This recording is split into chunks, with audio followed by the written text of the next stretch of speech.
Hello बच्चों, कैसे हो आप सब। आज हम स्टार्ट करेंगे चैप्टर 9 एंजाइम। ये टॉपिक स्टार्ट करने से पहले अपन सबसे पहली चीज ये देखते हैं कि बायोकेमिकल रिएक्शन क्या होती है, क्योंकि एंजाइम जो होते हैं बेसिकली एक तरह के कैटालिस्ट होते हैं इन्हीं केमिकल रिएक्शन में। तो बायोकेमिकल रिएक्शन क्या होती है? Chemical reaction that take place inside a living cell is known as biochemical reaction. एक लिविंग सेल के अंदर होने वाली जो भी केमिकल रिएक्शन या केमिकल चेंजेज होते हैं उन्हें क्या कहते हैं? Biochemical reaction. And the sum of all biochemical reaction that take place in an organism is known as metabolism. किसी एक ऑर्गेनिज्म के अंदर जितनी भी बायोकेमिकल रिएक्शन होती है सारी कलेक्टिवली क्या कहलाती है? मेटाबॉलिज्म। अब ये मेटाबॉलिज्म जो होता है वो दो तरह की रिएक्शन कंटेन करता है। जो पहली टाइप की रिएक्शन होती है जिसे कहते हैं कैटाबॉलिज्म, और सेकंड टाइप की रिएक्शन को कहते हैं एनाबॉलिज्म। कैटाबॉलिज्म जो होती है वो डिसोसिएशन टाइप की रिएक्शन होती है, ब्रेक डाउन प्रोसेस, और इनसे एनर्जी रिलीज होती है, इसलिए ये कैसी होती है? एक्सोथर्मिक। जबकि जो एनाबॉलिज्म होता है वो सिंथेटिक टाइप की रिएक्शन होती है, कुछ ना कुछ फॉर्म होता है उसमें और इनमें एनर्जी नीडेड होती है, बोले तो ये कैसी होती है? Endothermic reaction. In short metabolism दो तरह की रिएक्शन रखता है, कैटाबॉलिज्म और anabolism. Catabolism plus anabolism equal to metabolism, ऐसे भी अपन डिनोट कर सकते हैं। तो एंजाइम अब देखते हैं एंजाइम क्या होता है। तो एंजाइम ऑर्गेनिक सब्सटेंस होते हैं जो जनरली कैसे नेचर के होते हैं? प्रोटीन नेचर के, और क्या काम करते हैं? बायोकैटालिस्ट का इन लिविंग सेल। तो एंजाइम बेसिकली क्या है? एक तरह के कैटालिस्ट है। अगर आपको नहीं मालूम है तो कैटालिस्ट ऐसे सब्सटेंस को कहते हैं जो रेट ऑफ रिएक्शन को क्या कर सकते हैं? अल्टर कर सकते हैं, चेंज कर सकते हैं। तो एंजाइम भी एक तरह के कैटालिस्ट है, क्योंकि वो लिविंग सेल के अंदर काम करते हैं, इसलिए उन्हें क्या कह दिया? बायोकैटालिस्ट। तो एंजाइम बेसिकली बायोकैटालिस्ट होते हैं जो बायोकेमिकल रिएक्शन की रेट को चेंज करते हैं। उनका नेचर कैसा होता है? ऑर्गेनिक मॉलिक्यूल होता है, और उसमें भी वो जनरली कैसे होते हैं? प्रोटीन नेचर के होते हैं। एक एक्सेप्शन है जो एंजाइम होते हुए भी प्रोटीन नहीं है और आप उसे अच्छे से लर्न करें, उसका नाम है राइबोजाइम। कौन सा एंजाइम? राइबोजाइम। एग्जाम में क्वेश्चन आ सकता है कि ऐसा कौन सा एंजाइम है जो प्रोटीन नेचर का नहीं होता, तो कौन सा नहीं होता? राइबोजाइम। और वो कौन सा होता है? आरएनए मॉलिक्यूल होता है। अल्टमान और सेक ने इसको क्या किया था? डिस्कवर किया था। तो एंजाइम बेसिकली क्या होते हैं? बायोकैटालिस्ट, और कैसे नेचर के होते हैं? प्रोटीन नेचर के। अब इससे एंजाइम से रिलेटेड कुछ हिस्टोरिकल पॉइंट या कुछ इससे रिलेटेड पॉइंट देखते हैं। सबसे पहला है कि एंजाइम को बायोकैटालिस्ट की तरह किसने आइडेंटिफाई किया? तो किसने किया था? बर्जीलियस ने। सेकंड है कि जो फर्स्ट डिस्कवर्ड एंजाइम कौन सा था? ये भी अच्छा क्वेश्चन है। तो फर्स्ट डिस्कवर्ड एंजाइम था जाइमेज। और कहां से डिस्कवर्ड हुआ था? ये ईस्ट सेल, जो फंगस की सेल होती है, फंगस होती है एक तरह की, यूनिसेलुलर फंगस है ये, उसमें डिस्कवर्ड हुआ था। और किसने डिस्कवर्ड किया था? एडवर्ड बुकनर ने। नेक्स्ट है कि एंजाइम टर्म किसने दिया था? तो एंजाइम टर्म विली कुहने ने दिया था। नेक्स्ट है कि किसने एंजाइम का क्रिस्टलाइजेशन किया? तो जेबी समनर करके एक साइंटिस्ट थे जिन्होंने एंजाइम को क्या किया? क्रिस्टलाइज किया। और जेबी समनर, नॉर्थरॉप और स्टैनले, इन तीनों ने यह भी प्रूफ किया कि एंजाइम का नेचर कैसा होता है? प्रोटीन नेचर का होता है। और इन तीनों को नोबेल प्राइज भी मिला 1947 में। नेक्स्ट जो टॉपिक लेते हैं वो है स्ट्रक्चर ऑफ एंजाइम। और स्ट्रक्चर ऑफ एंजाइम समझने से पहले ये देखते हैं कि एंजाइम जो होते हैं वो कैसे होते हैं? प्रोटीन नेचर के, सिवाय एक एंजाइम को छोड़ के, वो कौन सा होता है? राइबोजाइम, जो कि आरएनए मॉलिक्यूल है। अगर पेप्सिन और यूरेज दो एंजाइम को छोड़ दिया जाए जो कंप्लीटली कैसे होते हैं? प्रोटीन। ये भी आपके क्वेश्चन आ सकता है कि दो ऐसे एंजाइम का नाम लिखो जो कंप्लीटली प्रोटीन होते हैं, तो कौन से होते हैं? पेप्सिन और यूरेज। इन दो एंजाइम के अलावा जनरली सारे एंजाइम में प्रोटीन पार्ट के अलावा कुछ नॉन प्रोटीनियस पार्ट भी होता है, और वो नॉन प्रोटीनियस पार्ट उनकी फंक्शन में हेल्प करता है। तो ऐसे एंजाइम को जिसमें प्रोटीन और नॉन प्रोटीनियस दोनों पार्ट है उन्हें कलेक्टिवली क्या कहेंगे? Holo enzyme. और इसमें से जो प्रोटीन पार्ट होगा उसको कहेंगे एपो एंजाइम, और जो नॉन प्रोटीनियस पार्ट होगा उसे क्या कहेंगे? कोफैक्टर। अब ये जो नॉन प्रोटीनियस पार्ट है, जो कोफैक्टर है, वो अगेन थ्री तरह का हो सकता है, थ्री टाइप का हो सकता है: प्रोस्थेटिक ग्रुप, को enzyme and metal activator. Prosthetic group और को एंजाइम ये दोनों ऑर्गेनिक होते हैं नेचर में, जबकि मेटल एक्टिवेटर कैसे होता है? इनऑर्गेनिक होते हैं नेचर में। इन दोनों में क्या डिफरेंस है? जो प्रोस्थेटिक ग्रुप होता है वो टाइटली बाइंड होता है, किसके साथ? एंजाइम के साथ। कौन सा? एपो एंजाइम के साथ। जबकि को एंजाइम लूजली बाइंड होता है। और इस तरीके से इन दोनों के जुड़ने, एपो एंजाइम के साथ जुड़ने में डिफरेंस होता है। इन सब का डिस्क्रिप्शन आगे की स्लाइड में एक बार अपन वापस रिवीजन कर लेते हैं कि ऐसे एंजाइम जो कि प्रोटीन पार्ट के साथ नॉन प्रोटीनियस पार्ट रखते हैं उनको कलेक्टिवली क्या कहते हैं, एपो एंजाइम। उसका होलो एंजाइम, उसका जो प्रोटीनियस पार्ट होता है वो क्या कहलाता है, apo enzyme.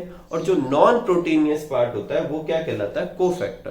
Cofactor again 3 type के होते हैं, प्रोस्थेटिक ग्रुप, को एंजाइम एंड मेटल एक्टिवेटर। ठीक है, तो ये आप नोट कर लीजिए।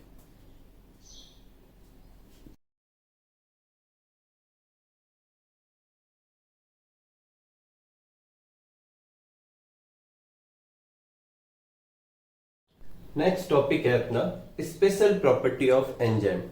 तो देखो एंजाइम की कुछ प्रॉपर्टी है वो अपन को जल्दी जल्दी कर लेनी है। सबसे पहली प्रॉपर्टी है कि एंजाइम जो होते हैं वो प्रोटीन होते हैं नेचर में।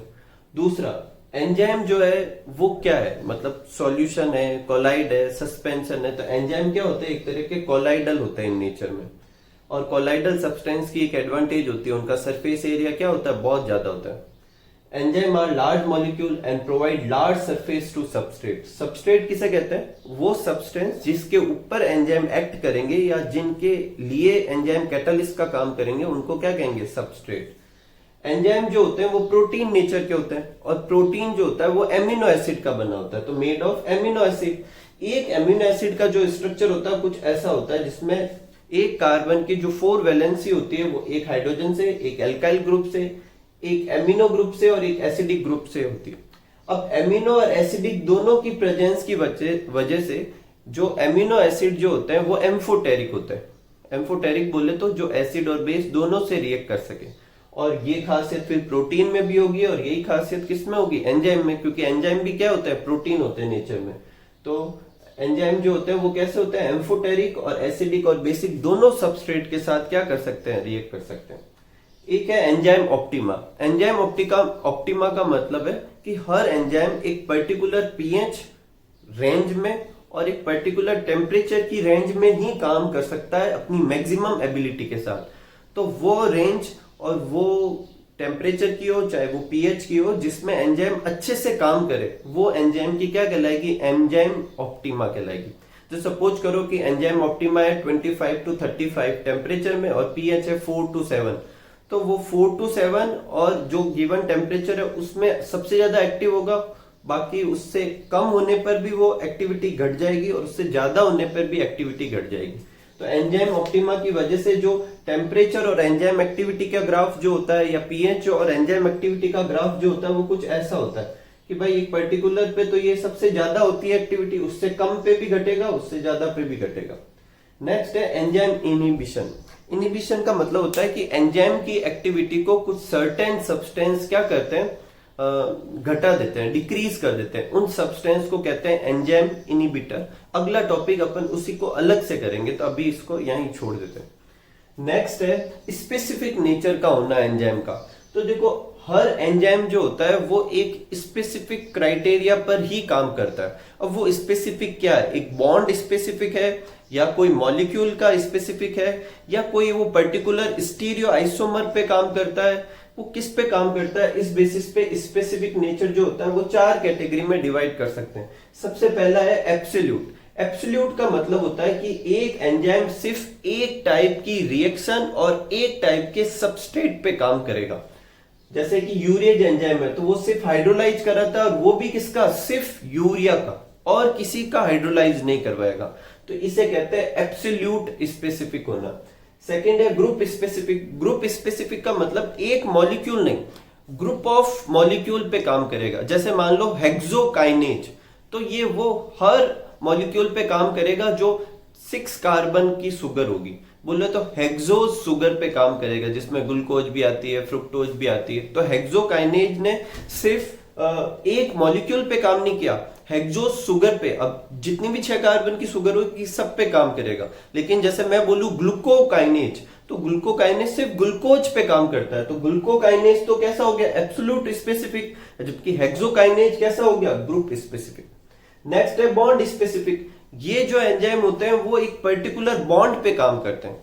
मतलब जहां पर वो बॉन्ड दिखेगा उस बॉन्ड पे जाके वो एक्ट करते हैं। जैसे कि एक एंजाइम है राइबोन्यूक्लियेज एंजाइम, ये जो होता है वो फॉस्फोडाइएस्टर बॉन्ड पे जाके काम करता है। आपके नॉलेज के लिए बता दूं, फॉस्फोडाइएस्टर बॉन्ड क्या होता है? डीएनए आरएनए जो होते हैं वो न्यूक्लियोटाइड के बने होते हैं, और एक न्यूक्लियोटाइड दूसरे न्यूक्लियोटाइड से जिस बॉन्ड से जुड़ा हुआ रहता है उस बॉन्ड को क्या कहते हैं? Phosphodiester bond. ठीक है। नेक्स्ट है स्टीरियो स्पेसिफिक। स्टीरियो स्पेसिफिक का मतलब है इस तरह के जो एंजाइम होंगे वो एक पर्टिकुलर टाइप के स्टीरियो आइसोमर पे काम करेंगे। जैसे ऑप्टिकल आइसोमर होते हैं, दो तरह के होते हैं, डी और एल। तो इस तरह के जो एंजाइम होंगे या तो वो डी पे काम करेंगे या फिर किस पे काम करेंगे? एल पे काम करेंगे। तो some enzyme act only on special stereo isomer. जैसे कि एक एग्जांपल दे रखा है कि एमिनो एसिड ऑक्सीडेज। अब ये जो एंजाइम है वो सिर्फ एल एमिनो एसिड पे काम करता है, डी एमिनो एसिड पे काम नहीं करता। ठीक है। तो इस तरीके से अपने स्पेशल प्रॉपर्टी हो जाती है किसकी? एंजाइम की। और एंजाइम इनिबिटर अपना अगला टॉपिक है, उसको अच्छे से करेंगे, बहुत ही इंपॉर्टेंट टॉपिक है वो, ये नोट कर लीजिए। नेक्स्ट टॉपिक है अपना एंजाइम इनिबिटर। ये टॉपिक आपके एग्जाम के पॉइंट ऑफ व्यू से बहुत ही ज्यादा इंपॉर्टेंट है, बोर्ड में क्वेश्चन आ सकते हैं इससे। एंजाइम इनिबिटर क्या होते हैं? ऐसे सब्सटेंस जो एंजाइम की एक्टिविटी को डिक्रीज कर देते हैं उनको क्या कहते हैं? Enzyme inhibitor. तो those substance which reduce the catalytic activity of enzyme are called enzyme inhibitor। अब ये जो सब्सटेंस होते हैं या तो वो एक्टिव साइट जो होती है एंजाइम की उसको ब्लॉक कर देते हैं या उसका शेप जो है वो चेंज कर देते हैं। अब अपन वन बाय वन करते हैं। ये एक्टिव साइट क्या होती है? देखो, सपोज कीजिए कि ये एक एंजाइम है, तो इस एंजाइम की सरफेस पे सर्टेन डिप्रेशन, सर्टेन शेप के डिप्रेशन होंगे जहां पर सबस्ट्रेट आके क्या होता है? कंबाइन होता है। ये जैसे डिप्रेशन होते हैं इसके जस्ट एंटी डिप्रेशन किसके ऊपर, सॉरी एंटी आउटग्रोथ किस पे प्रेजेंट होती है? सबस्ट्रेट पे, ताकि सबस्ट्रेट इस पे फिट हो सके। अब ये जो साइट है, ये साइट क्या कहलाती है? Active site. तो इनिबिटर क्या करते हैं? या तो इन एक्टिव साइट को ब्लॉक कर देते हैं और या फिर इन एक्टिव साइट के शेप में चेंज कर देते हैं। दोनों ही केस में क्या होगा? सबस्ट्रेट यहाँ के नहीं जुड़ सकता, और नहीं जुड़ पाएगा तो क्या हो जाएगा? इनिबिशन। तो एक्टिव साइट क्या होती है? Region of enzyme that binds substrate molecule, it is present in form of pocket and depression of specific shape. Type of enzyme inhibitor, दो तरह के एंजाइम इनिबिटर होते हैं, कॉम्पिटिटिव और नॉन कॉम्पिटिटिव। इसको भी समझते हैं।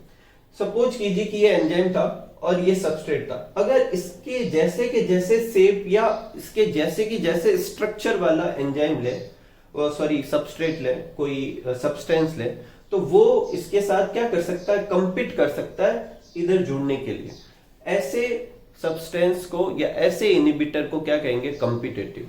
अब कुछ जगह पर, कुछ एंजाइम पे तो ये जाके जुड़ जाएगा और कुछ पे ये जुड़ सकेंगे। इस वजह से आधे मॉलिक्यूल जो होंगे एंजाइम के वो क्या हो जाएंगे? खराब हो जाएंगे, क्योंकि उनके ऊपर क्या जाके जुड़ गया है? इनिबिटर जाके जुड़ गया। हालांकि ये रिवर्सिबल होते हैं, वो इनिबिटर वापस हट सकते हैं, लेकिन स्टिल उन्होंने एंजाइम की एक्टिविटी को क्या कर दिया? कम कर दिया। अब ऐसे केस में अगर मुझे एंजाइम की एक्टिविटी को बढ़ाना है या इस इनिबिटर के इफेक्ट को कम करना है तो मुझे क्या करना चाहिए? सबस्ट्रेट की कंसंट्रेशन को बढ़ा देना चाहिए। अगर इनके नंबर बहुत ज्यादा होंगे तो इसके इधर जुड़ने के चांसेस ज्यादा होंगे और इनिबिटर के जुड़ने के चांसेस क्या होंगे? कम होंगे। तो एक बार वापस देखते हैं। तो कॉम्पिटिटिव एंजाइम इनिबिटर कौन से होते हैं? This type of inhibitor resemble the substrate structure, मतलब वैसा ही स्ट्रक्चर होता है। दे compete with substrate to combine at active site। वो एक्टिव साइट पे क्या करना चाहते हैं? जुड़ने के लिए क्या करते हैं? सबस्ट्रेट के साथ क्या करते हैं? कंपीट करते हैं और क्या करते हैं? रिड्यूस कर देते हैं एक्टिविटी। जैसे मेलोनिक एसिड जो है वो सक्सेनिक एसिड के जैसा का जैसा स्ट्रक्चर होता है। तो अगर कोई एंजाइम सक्सेनिक एसिड पे काम करता है तो मेलोनिक एसिड उस एंजाइम के लिए किसका काम कर सकता है? इनिबिटर का काम कर सकता है। तो एग्जाम में आपको पूछे कि एक एग्जांपल दो तो ये लिख सकते हैं, या फिर सक्सेनिक एसिड के लिए कौन एंजाइम इनिबिटर का काम कर सकता है? तो कौन कर सकता है? Malonic acid. Next, this type of inhibition can decrease by increasing substrate concentration. Substrate की कंसंट्रेशन को बढ़ाकर इस टाइप के इनिबिशन को अपन क्या कर सकते हैं? कम कर सकते हैं। नेक्स्ट है नॉन कॉम्पिटिटिव एंजाइम इनिबिटर। ये जो एंजाइम इनिबिटर होते हैं ये कॉम्पिटिटिव के कंपेयर में ज्यादा वो क्या कहते हैं? खतरनाक होते हैं। ये जो होते हैं ये एक्टिव साइट पे नहीं जुड़ते, लेकिन एक्टिव साइट के शेप को खराब कर देते हैं। हालांकि आपके बुक में नहीं है, लेकिन ये नॉन कॉम्पिटिटिव भी दो तरह के होते हैं, एक जो परमानेंटली खराब कर देते हैं और एक जो टेम्पररी शेप को खराब कर देते हैं। जो भी हो, ये एक्टिव साइट के शेप को खराब कर देते हैं। जैसे सपोज करो ये एंजाइम था, जैसे ही इनहिबिटर जुड़ा तो एक्टिव साइट कुछ ऐसी ही होगी, इनका शेप चेंज हो गया, अब ये सबस्ट्रेट इधर जाके जुड़ नहीं सकता। इस तरह के एंजाइम इनहिबिटर को क्या कहते हैं? Non competitive. अब इनको अगर इनकी जो मतलब इफेक्ट को कम करना है तो क्या करेंगे? एंजाइम की कंसंट्रेशन बढ़ा देंगे, ताकि ये जो इनहिबिटर है कुछ एंजाइम को खराब करेंगे तो अभी भी एंजाइम काफी अवेलेबल होंगे जिसपे सबस्ट्रेट जाके जुड़ सकता है। इस तरीके से अपन उसको क्या कर सकते हैं? ओवरकम। देखते हैं। This type of inhibitor bring change to shape of active site due to substrate can't attach with active site and catalytic activity क्या होती है? डिक्रीज होती है। एग्जाम्पल है साइनाइड। साइनाइड साइटोक्रोम ऑक्सीडेज जो होता है रेस्पिरेशन में, उसको क्या करते हैं? उसको डिस्ट्रॉय कर देते हैं। अब ऐसे करने की वजह से रेस्पिरेशन का प्रोसेस कंप्लीट नहीं होगा, और वो जो होगा एक कॉम्पिटिटिव इनहिबिटर तो है ही है, नॉन कॉम्पिटिटिव इनहिबिटर तो है ही है, साथ ही साथ में अपने लिए पॉइजन का भी काम कर सकता है, क्योंकि रेस्पिरेशन का प्रोसेस सही ढंग से नहीं होगा तो अपना सर्वाइव करना भी मुश्किल होगा। तो साइनाइड याद रखें कि साइनाइड जो है एक तरह का कैसा है? नॉन कॉम्पिटिटिव इनहिबिटर है, और वो कहां पर काम करता है? साइटोक्रोम ऑक्सीडेज एंजाइम पर काम करता है। और इस तरह के इनहिबिटर को कैसे ओवरकम कर सकते हैं? एंजाइम की कंसंट्रेशन को क्या करना है? इंक्रीज करना। इस तरीके से अपने इस एंजाइम चैप्टर का ये पार्ट फर्स्ट का लेक्चर कंप्लीट होता है। होपफुली आप बहुत अच्छे से पढ़ेंगे इसको, और अच्छे से नोट कीजिएगा और खूब सारा पढ़िएगा। Thank you for watching.